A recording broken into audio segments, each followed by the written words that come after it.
인도하신 말씀 신명기 8장 1절에서 4절 말씀 중심에서 너는 기억하라 라는 제목으로 함께 말씀을 통해 은혜 나누기를 원합니다.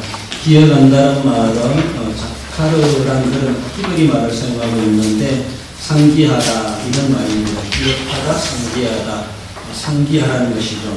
그래서 적절한 내적 활동이나 수반되는 내적 정신의 활동을 이렇게 말하고 있는데, 여러분들 기억과 추억의 차이점을 알고 있습니까?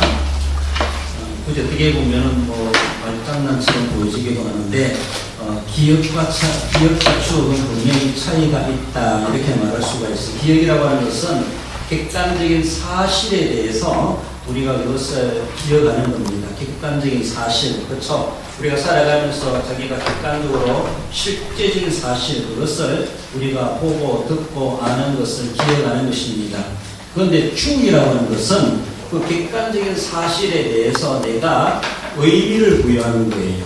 그에 대해서 뜻을 가지는 것이죠. 그래서 똑같은 사실을 두고도 어떤 사람은 그것이 대수롭지 않게 여기는가 하면은 어떤 사람은 의미를 부여하니까 자신에게 인생에 잊을 수 없는 추억으로 남습니다. 그렇잖아요? 똑같은 우리가 어떤 역사적인 사건을 겪는다 할지라도 그 개인의 인생 여정 가운데서 실제적인 사실입니다.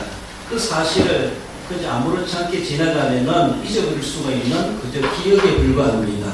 근데 그것이 추억이 된다고 하는 것은 내가 감정적인 의미를 부여하는 거예요. 그래서 그것은 죽을 때까지 안 잊어버리지는 거. 그래서 이런 말이 있어요. 치매를 걸리면은 기억은 잊어버려도 추억은 기억한다. 이런 말이 있어요. 그래서 어떤 일이 있어가지고 자신이 어떤 의미를 부여하면은 그것이 오랫동안 내게 남고 하나의 추억이 된다는 거예요. 그래서 할 수 있으면은 기억으로만 끝나지 말고 내가 그 하나의 좋은 것들에 대해서 추억으로 추억을 만들어갈 줄 아는 것도 필요하다라는 거예요. 그래서 객관적인 사실이 있어야 되겠지만은 내 주관적인 감정이 거기에 개입되었을 때 그것은 내 인생 가운데 잊어버릴 수 없는 좋은 추억으로 남는다는 거예요. 어떻게 보면은 안 좋은 추억도 있을 수가 있고 좋은 추억도 있겠지만은 할 수 있으면 안 좋은 곳에 내 감정을 이입해가지고 잊어버리지 못하는 사건으로 만들지 말고 그런 것들은 잊어버리게 만들고 좋은 것들에 대해서는 거기에 대해서 내가 주관적 감정을 주입했을 때 그것은 평생 가도 잊어버릴 수 없는 내게 추억거리로 남는다라는 겁니다. 그래서 하나의 옛날 사진 하나 본다 할지라도 그 사진을 보면서 뭔가 의미를 새기는 사람이 있어요. 남들이 볼 땐 아무것도 아닌 것 같은데도 그래요. 여러분들 8.15 특사 우리나라에 그 영화 봤어요? 그분이 밥 먹다가 숟가락을 보면서 막 울어요. 왜 그래요? 자기 숟가락 한 개로 벽을 뚫어가지고 탈출한 거예요. 탈옥을 해요. 그래서 그 고생한 거 생각하니까 숟가락만 봐도 이 생각나요. 그만큼 이것이 자신의 감정을 거기 주입하니까 평생 가도 잊어버릴 수 없는 그런 하나의 추억으로 남는다. 그래서 할 수 있으면은 좋은 것들은 우리가 신앙생활하는 것, 또 군대에서 경험했던 것, 은혜 받은 것, 성령 받은 것, 여러 가지 또 하나님 은사 체험한 것들은 단순한 하나의 역사적인 사실로만 지나가지 말고 거기에 대해서 우리가 주관적인 감정이나 내가 영적인 의미를 부여했을 때 평생 가도 잊어버리지 않는 그런 것도 우리에게 추억거리가 된다라는 겁니다. 그런 모습에서 보면은 기억이라는 단어가 나오지만은 기억보다는 그 강조해 주는 것은 단순한 기억이 아니라 정말 추억으로 남는 그런 기억이 되어야 될 것을 말씀하십니다. 말씀으로 돌아와서 살펴볼 때 하나님의 명령을 우리는 기억할 수 있어야 됩니다. 1절에 내가 오늘 명하는 모든 명령을 너희는 지켜 행하라. 하나님 분명히 명령하셨어요. 그것을 우리는 듣고 우리는 기억해야 돼.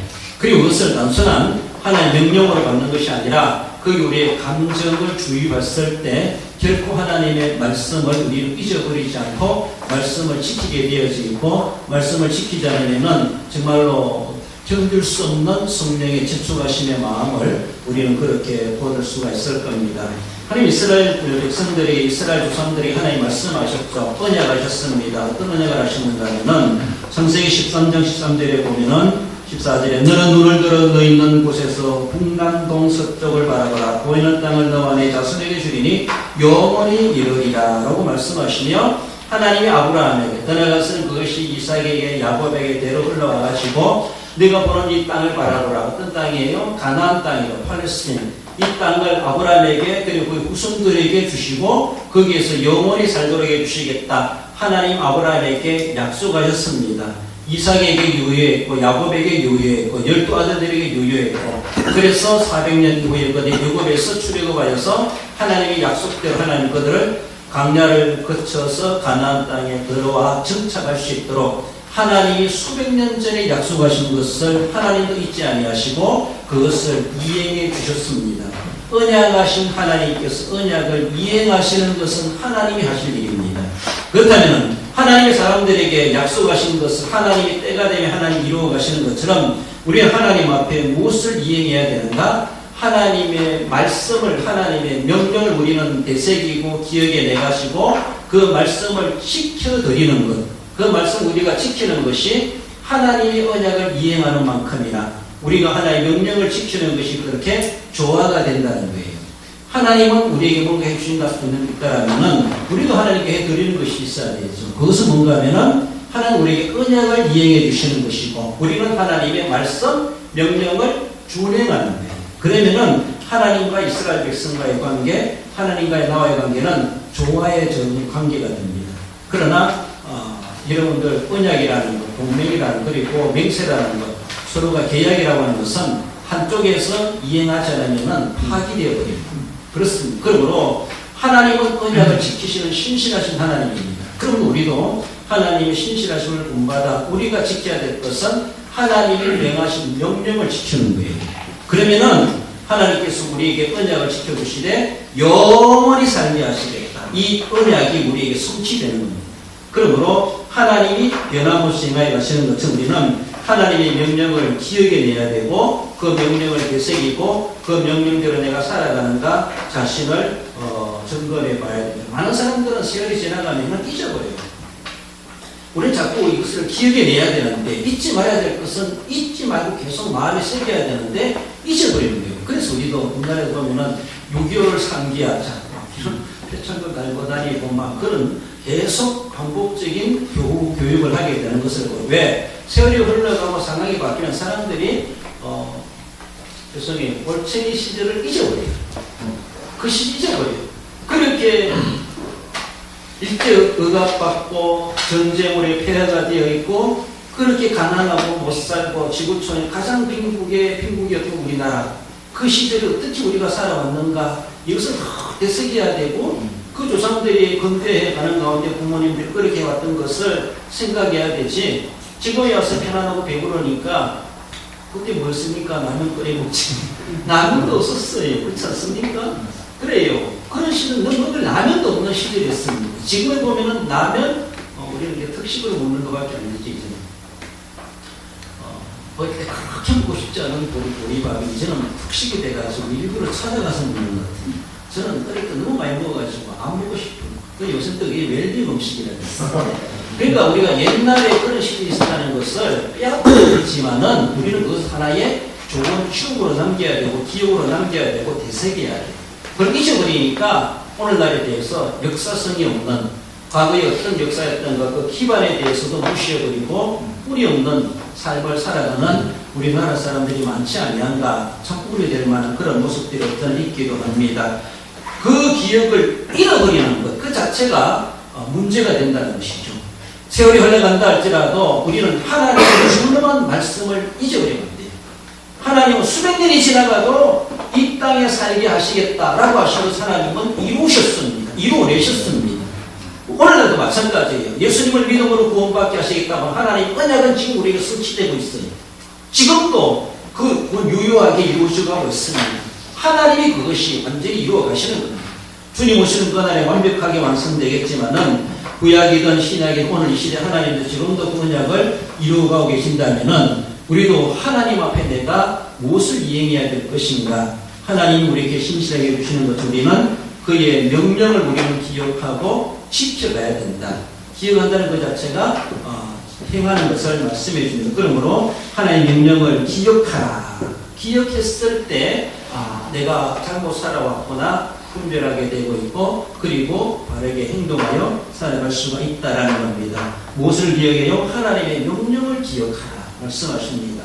나아가서는 하나님이 하신 일을 기억하라고 말씀하십니다. 2절에 보면은 네 하나님 여호와께서 이 40년 동안에 내게 광야길을 걷게 하신 것을 기억하라.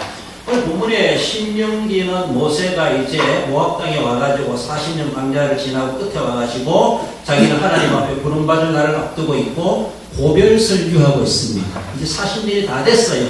모세의 사명이 다 끝나가고 있어요. 그래서 요단강을 건너면 가나안 땅에 들어갈 이 이스라엘 백성들에게 자기는 못 들어가니까 여기에서 지난 40년 동안 있었던 것을 회상해 가면서 십계명을 다시 다 읊어주면서 그들에게 마지막으로 당부하는 설교의 말씀이 신명기입니다. 그래서 하나님의 명령이다 이런 말로 신명기로 기록되고 있는데 모세의 설교로 편집된 것이 신명기입니다. 지난 날들을 회상하면서 모세가 그들의 신신당부하던데 그래서 이 40년 동안에 내게 광야길을 걷게 하신 것을 기억하라. 하나님께서 우리를 광야에서 만나로 맥수라기로 물로 조금도 부족하지 않도록 불과 구름 기둥을 지켜주시고 우리를 살려주셨다는 것이죠. 그 사막 가운데서도 하나님이 행하셨다라는 것이죠. 하나님이 하신 일을 크게 두 가지로는 창조의 사역과 구속의 사역을 이렇게 이야기합니다. 하나님은 창세전에 이 세상을 최초의 천지를 창조하시고 태초에 우리를 구속하시겠다. 하나님은 그렇게 계획하신 바대로 하나님께서는 때가 참에 예수 그리스도를 구세주로 이 땅에 보내셔서 그를 믿음으로 말미암아 멸망받은 모든 인간 죄인들이 구속함을 받고 하나님의 자녀가 되는 구원을 받아 천국에 들어갈 그 은혜의 길을 하나님은 다 마련해 주셨습니다. 시기적으로 이미 2000년 전에 예수님께서 이 땅에 오셔서 십자가로 하나님의 구속의 언약을 다 완성해 주셨습니다. 내가 다 이루었다. 뿐만 아니라 주님은 죽으셨다가도 부활하셔서 그것이 실제라고 하는 것을 우리에게 보여주셨고 우리의 신앙은 생명의 신앙, 생명의 종교라고 하는 것을 예수님의 부활로 증명해 주셨습니다. 그리고 성천하시고 다시 오시고 약속하시고 다시 오실 날 우리는 기다리고 있습니다. 하나님이 모든 일을 창조의 사역과 구속의 사역 이스라엘 백성들을 고단대로 바라보면 지난 40년 동안을 생각해봐라. 우리가 애굽에 종되었던 400년 동안 종살이했는데 거기서 누가 우리를 탈출시키고 우리를 출애굽시킬 수 있겠는가? 오직 하나님이 하셨다는 것이죠. 그 강대국 애굽을 무릎 꿇게 하고 결국은 항복하게 만들고 하나님께 바로 항복하시고 그래서 빨리 나가라 너희들 때문에 우리에게 재앙만 내린다 라는 그런 모습으로 쫓겨나가듯이 쫓겨나지 않습니까? 그래서 제대로 익지 못한 음식을 먹고 그들이 누룩 없는 떡을 만들어가지고 그렇게 급하게 나오는 것을 볼 수가 있죠. 하나님에 대한 승리하시고 하나님이 하신 일입니다. 그래서 종살이에서 그들은 자유함을 얻게 되고 해방을 받아서 출애굽하게 되고 홍해를 건너고 40년 광야 생활을 거쳐가지고 이게 많은 우여곡절 끝에 이제 가나안 땅을 눈앞에 두고 있는 그런 가운데 모세가 회상하면서 지난 날들을 기억해 봅니다. 그리고 그 모든 일들은 우리가 한 것이 아니라 다 하나님이 하신 일이라는 것이죠. 여러분들의 나이가 어떻게 됐습니까? 어떤 나이든지 간에 지난 날들 돌아볼 때 참 여러 가지 일들이 파란만장했다라고 할지 모르지만은 그 모든 일들 이것도 저것도 다 하나님의 섭리하신 가운데 여기까지 우리가 왔다라는 것을 우리는 생각해야 해요. 그리고 뿐만 아니라 가나안 땅에 들어가서 살 것도 하나님은 너희들이 거기 가서 이 명령을 준행하면은 하나님 아브라함이 약속하신 것처럼 영원히 살게 해주겠다. 그렇게 하나님은 약속하셨습니다. 그러므로 하나님 주신 말씀이 무엇인가를 기억해내고 그 말씀대로 살려고 마음에 작심하고 요단강을 건너 가나안 땅에 들어가야 되죠. 우리도 마찬가지예요. 오늘 우리에게 주신 하나님의 말씀을 듣고 내가 앞으로 어떻게 살아갈 것인가? 오직 하나님의 말씀이 우리의 모정기가 되고 우리의 발의 길에 빛이 되고 등이 된다는 사실을 기억하며 말씀을 기억하고 하나님이 나를 위해서 행하신 구속의 사역, 창조의 사역, 또 나를 예수를 믿어 이 자리에 있게 하신 사역, 하나님의 모든 지난 날들의 일들을 생각해보며 앞으로도 베풀으실 것을 우리는 소망하며 그것을 계속 잊지 말고 나를 위해서 내가 무엇이건데 이렇게까지 하나님이 일을 해주셨는가? 하나님이 해준 것이 무엇이건데 뭘 그렇게 귀하다고 그렇게 나를 이렇게 나를 일을 해주셨는가? 우리 정말로 감사해요. 잊지 말아요. 기억해야 된다는 것입니다. 예수님께서 나를 위해서 십자가의 피를 돌아가십니다. 내가 무엇이 건데? 그래서 내가 무엇이 건데?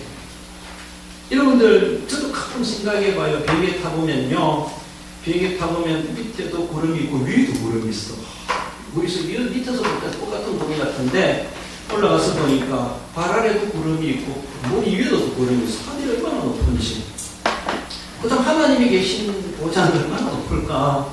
거기에서 우리 지구를 내다볼 때 지구는 그저 하나의 연구 보이겠습니까? 많은 위성 행성들이 있는 가운데서도 뚫고 하나님의 시선은 멀리 있으나 가까이 있으나 우리 널리 내려다보시는데 그 지구촌 가운데 또 대한민국이라는 땅, 거기에 또 기천이라는 곳에 우리 나 한 사람을 본다고 했을 때 뭐 그렇게 귀하게 얘기했습니까?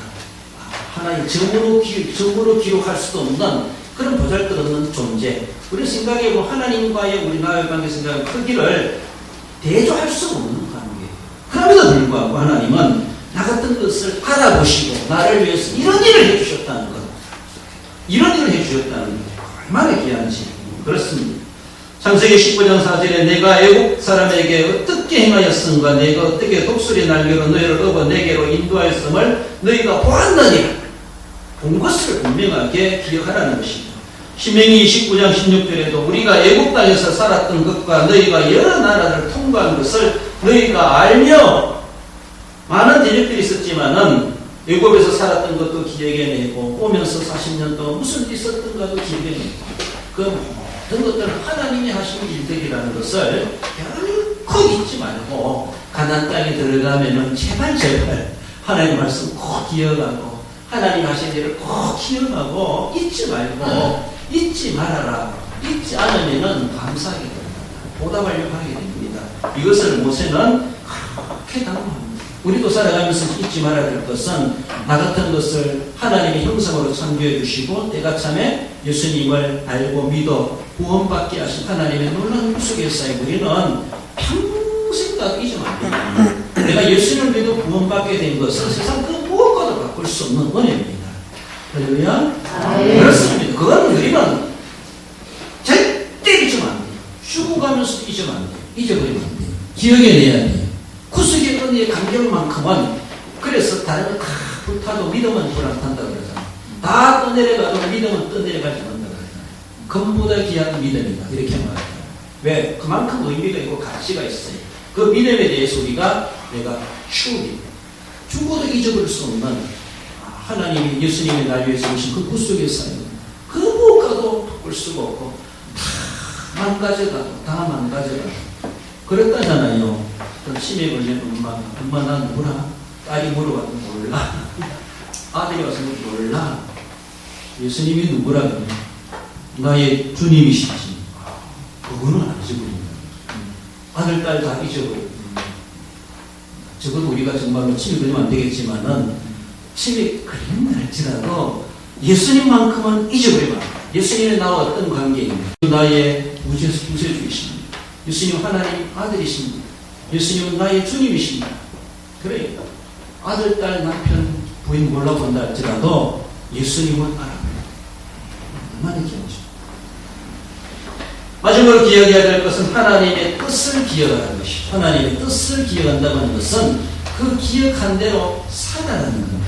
뜻을 이루어드리는데 이루도록 살아가는 겁니다. 3절 하반절에 여호와의 입에서 나오는 모든 말씀으로 사는 줄을 내가 알게 하게 하심이니라. 그렇습니다.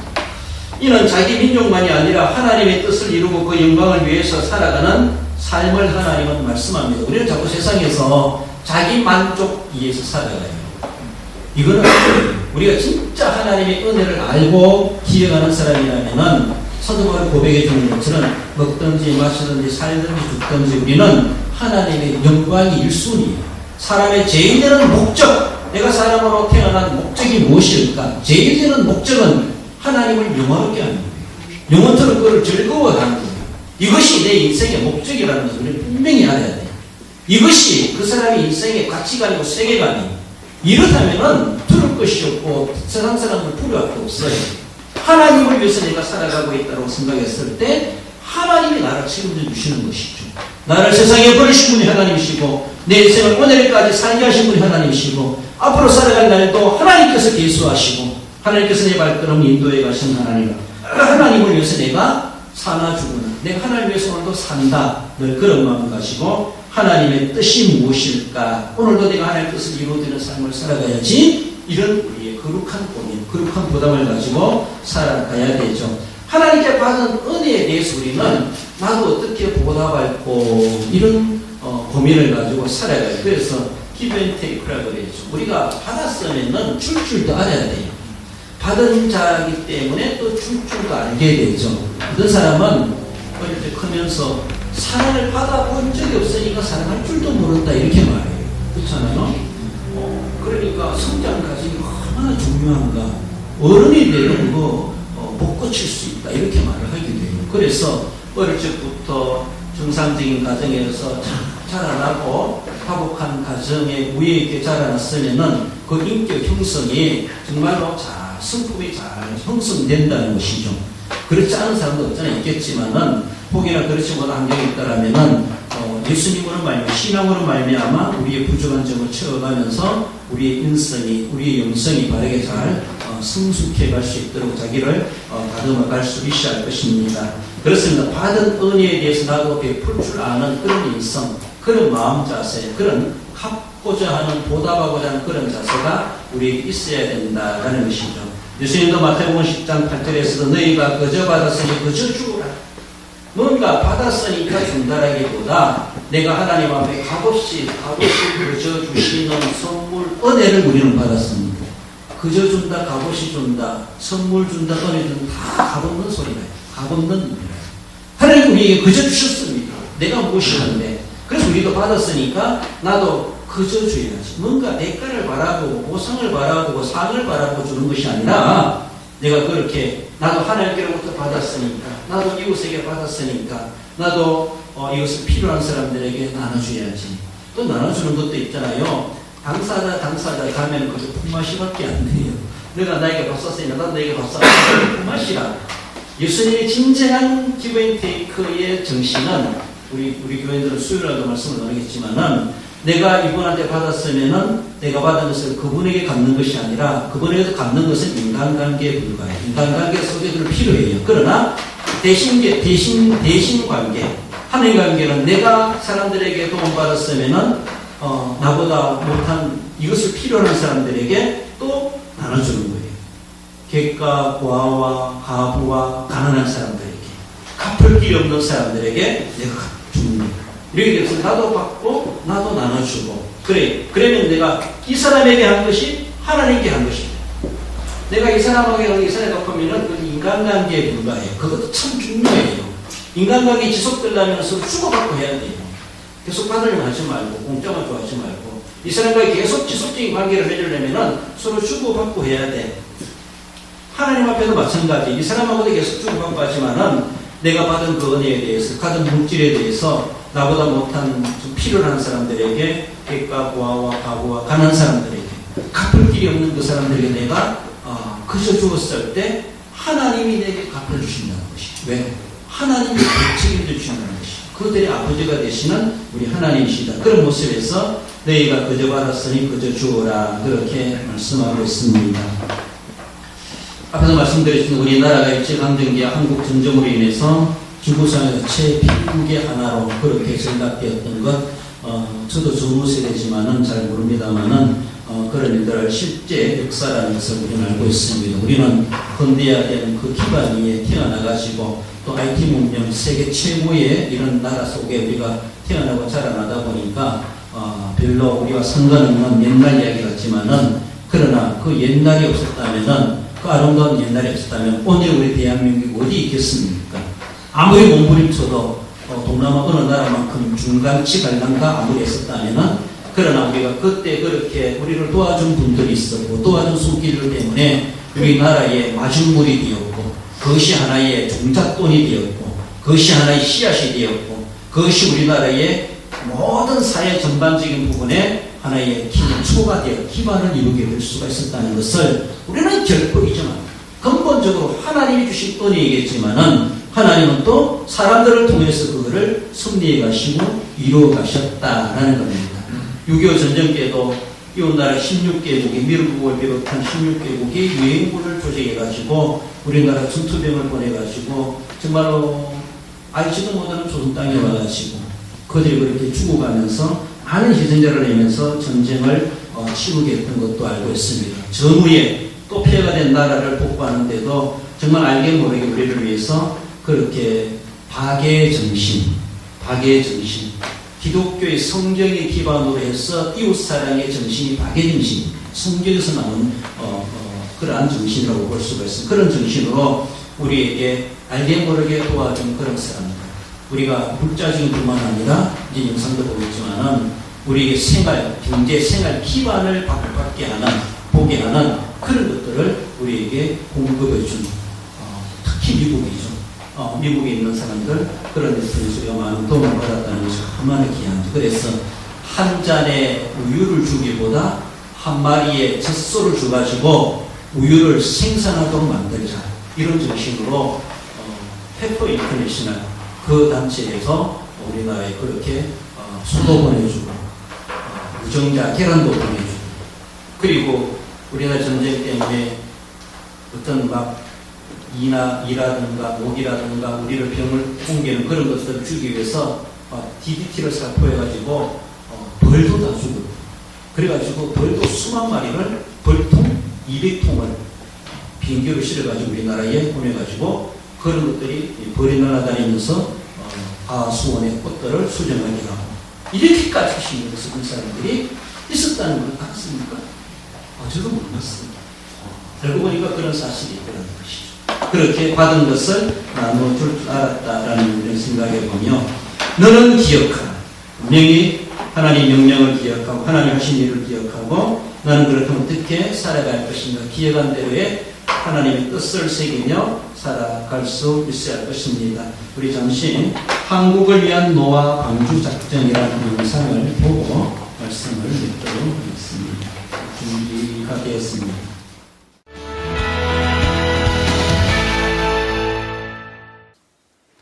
북한의 기습 남침으로 발발한 6.25 전쟁. 미국은 전쟁이 끝나기 전인 1952년에 노아의 방주라는 작전을 시작했습니다. 전시에 이루어진 작전이라 군사작전이 아닌가 생각하실 수 있는데 실은 축산업 지원 사업이었습니다. 당시 비행기에 실려 또 배로 수송돼 먼 길을 온 가축들은 우리 축산업 발전에 큰 역할을 했다는데요. 이 원조를 받아 성장한 우리 축산 농가가 이제는 다른 나라 축산업에 도움을 주고 있다고 합니다. 당시 원조를 받아 3대째 농장을 운영 중인 곳을 최효은 리포터가 취재했습니다. 함께 가보시죠. KBS가 최근 미국 의회 도서관에서 입수한 영상입니다. 전쟁 직후인 1954년 작전명 한국을 위한 노아의 방주를 기록하고 있습니다. 전쟁으로 폐허가 된 대한민국. 한국으로 향하는 특별한 승객들이 항공기에 실립니다. 150만 마리에 달하는 꿀벌과 염소를 비롯한 가축들입니다. 전쟁 이후 지구상 최빈국 가운데 하나였던 대한민국에는 소나 돼지, 닭과 같은 가축들은 찾아보기 어려울 정도였습니다. 그런 와중에 미국의 한 국제기구에서 수천 마리의 가축을 지원한 것입니다. 그때 사실은 많은 사람들이 죽고 그리고 가축도 사실은 씨가 말랐던 그때예요. 그래서 1952년부터 76년까지 44회에 걸쳐서 수송기와 수송선을 태워서 가축 3,200마리가 한국에 오게 됐죠. 예. 이 가운데는 1,000마리에 가까운 젖소도 있었다고 합니다. 이 젖소를 무탈하게 한반도까지 인도한 목동들의 헌신에 대한 이야기도 전해집니다. Is a pleasant trip for the cowboy and the cows, in spite of the labor required in keeping the stalls ship-shape. 그리고 그 젖소는 빈곤을 극복하고 농민을 일으켜 세운 마중물이었습니다. 우리나라에서의 기아와 영양실조를 근절하기 위하여 수많은 미국산 젖소들이 지난 몇 해 동안에 각 구호단체를 통하여 우리나라에 들어왔습니다. 이러한 가축 원조는 대한민국 축산업의 밑거름이 됐습니다.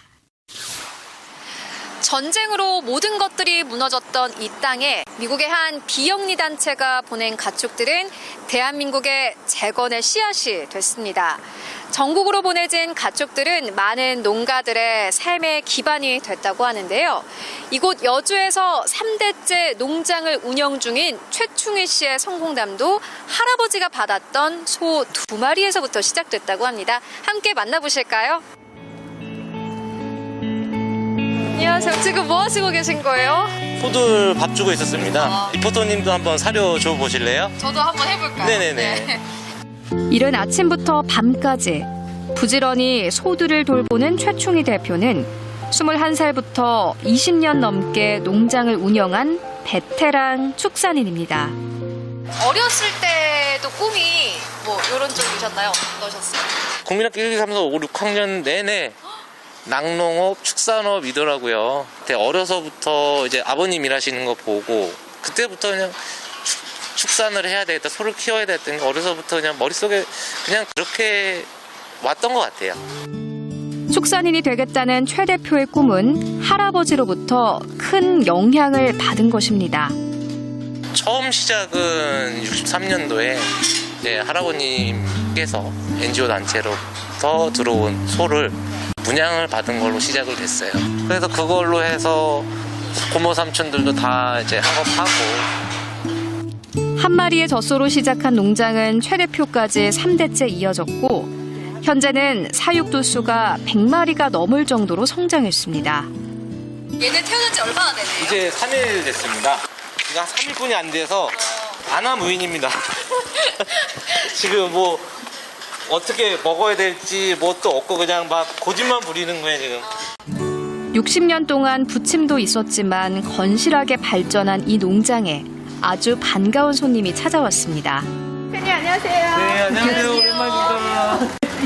대표님 이분은 누구세요? 예, 이분은 페퍼 인터내셔널 코리아의 이혜원 대표님이십니다. 이제 70년 전에 한국에서 그 노아의 방주 작전을 했던 그 단체이고요. 네. 저희 할아버님이 받은 송아지를 시작하게 된 계기가 된 단체도 해퍼고요. 미국의 비영리 단체 해퍼 인터내셔널은 전쟁으로 폐허가 된 한국에 가축을 보내고 사육 방법 등을 교육하며 자립을 도왔는데요. 특히 받은 도움을 다시 나누는 이른바 패싱 온 더 기프트 철학을 실천함으로써 젖소가 전국으로 빠르게 보급될 수 있었다고 합니다. 받으셨던 농민분들은 첫 번째 새끼를 태어나면 꼭 이웃에게 전달해야 되는 그런 철학이 있습니다. 그래서 나눔을 실천하셨던 것이죠. 70년 전 노아의 방주는 전후 한반도에는 희망의 불빛이었습니다. 그리고 70년이 지난 지금 노아의 방주는 새로운 항해를 시작했는데요. 원조를 받던 대한민국이 또 다른 나라의 가축을 원조하며 나눔의 정신을 실천하고 있기 때문입니다. 최 대표 일가도 그 도움을 되갚기 위한 노력을 펼치고 있습니다. 돌아가신 최 대표의 아버지는 이미 1988년에 기금 7,300달러를 모아 미국에서 진행하는 젖소 기부에 동참했습니다. 우리도 젖소를 받았으니 다른 나라의 젖소를 보내겠습니다. 그리고 기금을 모으셔서 이렇게 방문하셨던 거는 유일무이한 사례라고 하시더라고요. 나눔의 정신은 3대째인 최 대표에게도 이어지고 있습니다. 지난해 재단에서 진행한 네팔의 젖소 101마리 보내기 프로젝트에 4마리의 송아지를 기증하며 힘을 보탠 겁니다. 살아있는 젖소가 해외로 나가는 건 처음 있는 일이었다고 하는데요. 네, 소도 대한민국 소들은 다 이력제가 있습니다. 행정적으로 이게 불가능했던 거예요. 그래서 그런 행정 처리도 해주시고 법규가 바뀌어야 했습니다. 정부와 농가, 비영리 단체 등의 협력으로 소들은 네팔의 51개의 농가로 보내졌습니다. 최 대표는 이 일이 축산인으로서 자부심을 마음껏 느꼈던 흔치 않은 경험이라고 말합니다. 받을 사람들의 마음을 알잖아요. 그 사람들한테 그 한 마리는 어떻게 보면 전부예요. 그 사람들한테는. 앞으로 그 사람이 10년, 20년 삶의 전부가 될 거를 알기 때문에 너무 그 애절함이 저한테도 오더라고요. 미국에서 한국으로, 한국에서 또 네팔로. 그래서 네팔은 향후 몇 년 후에는 또 다른 나라로 보낼 수 있지 않을까요? 그래서 저희 해포의 그 패싱 언 더 기프트, 국가 간 나눔을 선순환을 이어가는 그런 여정이었습니다. 이들은 전쟁의 포화 속에서도 피어나는 새로운 생명의 풀처럼 가축으로 원조받고 또 원조해주는 이 모든 과정과 경험이 소중하다고 이야기합니다. 삶 자체인 것 같습니다. 어떻게 보면 그 뿌리로 인해서 지금 이렇게까지 왔는데 앞으로도 좀 더 좋은 발전을 하고 좋은 일을 하는데 더 열심히 도움이 될 수 있는 데까지 도움보도록 하겠습니다. 첫 원조 이후 70년이 흐른 지금 새로운 메이드 인 코리아 노아의 방주가 도움의 손길이 필요한 제3세계로 힘차게 나아가는 기분 좋은 상상을 해봅니다. 그런 영상에 보면은 또 기록들을 보면은 이제